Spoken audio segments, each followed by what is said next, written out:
One of the more original sci-fi indies of the 2000s gets an unexpected sequel in The Man from Earth Holocene. Director-writer-producer Richard Schenkman's intriguing but underwhelming follow-up to the micro-budgeted mind-blower The Man from Earth 2007.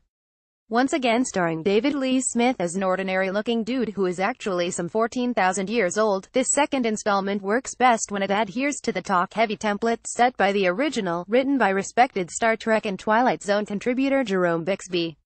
The enduring sleeper cult status of the first picture will guarantee a measure of attention in niche theatrical and fantasy-oriented festival play, but this fitfully engaging affair only really passes muster as a potential pilot for small-screen continuations. Having premiered at Los Angeles Dances with Films Festival in June, the film opens Friday in limited engagements in Pasadena and New York. Familiarity with The Man from Earth is a definite advantage in getting to grips with the philosophical and practical elements of Holocene, which never manages to explain how the individual here calling himself John Young Smith has managed to survive from the Cro-Magnon era. Such crucial aspects are discussed at considerable length in the first movie, a 90-minute gabfest set almost exclusively in a single room populated almost exclusively by academics, and which was aptly described by one critic as the "My Dinner with Andre of the sci-fi world." Schenkman, again handling directorial duties and also collaborating on the screenplay with the late Bixby's son Emerson, tries to open up the proceedings with extremely variable results. Holocene ironically inverts the usual critique leveled at sci-fi escapades, in that the chat-dominated scenes work much better than anything remotely resembling action. When we first see Young, he's a very popular teacher of comparative religion at a community college in Chico, California. Admired by his boss Gil Michael Dorn, he's seemingly content with his girlfriend Carolyn Vanessa Williams. But our ruggedly handsome hero adheres strictly to a long-standing regimen by which he severs all ties and moves on roughly once per decade, thus minimizing the chances of his big secret being discovered. He's preparing for his next flit when four of his students, Isabella Camilo, Tara Brittany Curran, Lico Carlos Knight and Philip Sterling Knight, gradually piece together various clues and stumble toward an unbelievable truth. The religious aspects of John's 14th-century existence, which involves both Jesus Christ and the Buddha, prove particularly traumatizing for Philip, a straight-arrow, devout Christian. The strongest sequence in Holocene is the one most reminiscent of the original Man from Earth, an extended two-hander in which the distraught Philip interrogates John about certain theological matters and their problematic implications. But where the first pick operated audaciously on a purely cerebral level throughout, this sequel indulges in melodramatics, histrionics and plot contrivances which work consistently against its strengths.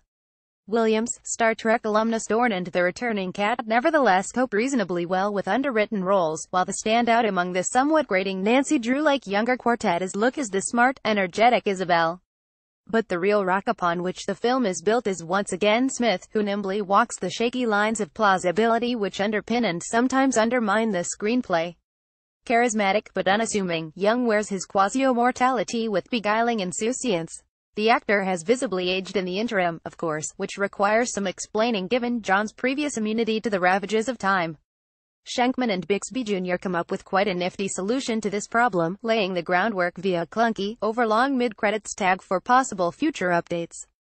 As with the first film, technical aspects are blandly functional. Mark Hinton Stewart's score is strictly cookie-cutter stuff, near incessantly deployed and especially distracting in a production which plays strongest as a vehicle for verbal exchanges. It's a shame, given the fact that juvenilely oriented, effect-driven extravaganzas are if anything even more crushingly dominant than a decade ago. Science fiction has arguably never been more in need of a franchise which, in the manner of the genre's golden age television typified by Bixby Sr., unapologetically foregrounds concept and intelligent debate over empty spectacle. Back to the Future, indeed. Production company Falling Sky Entertainment cast David Lee Smith, Akemi Look, Vanessa Williams, Sterling Knight, William Cat, Michael Dorn, John Billingsley, Brittany Curran, Carlos Knight, director Richard Schenkman, screenwriters Emerson Bixby, Richard Schenkman, story by Eric D. Wilkinson, Richard Schenkman, producers Richard Schenkman, Eric D. Wilkinson, executive producers Emerson Bixby, Jack Hanen, Isaac Hanen, Adam Hanen, cinematographer Richard VLA, production designer Sally Courtois, costume designer Catherine Hegarty, editor Bobby K. Richardson, composer Mark Hinton Stewart, casting director Shannon McConney, and sales Falling Sky Entertainment, New York. 98 minutes.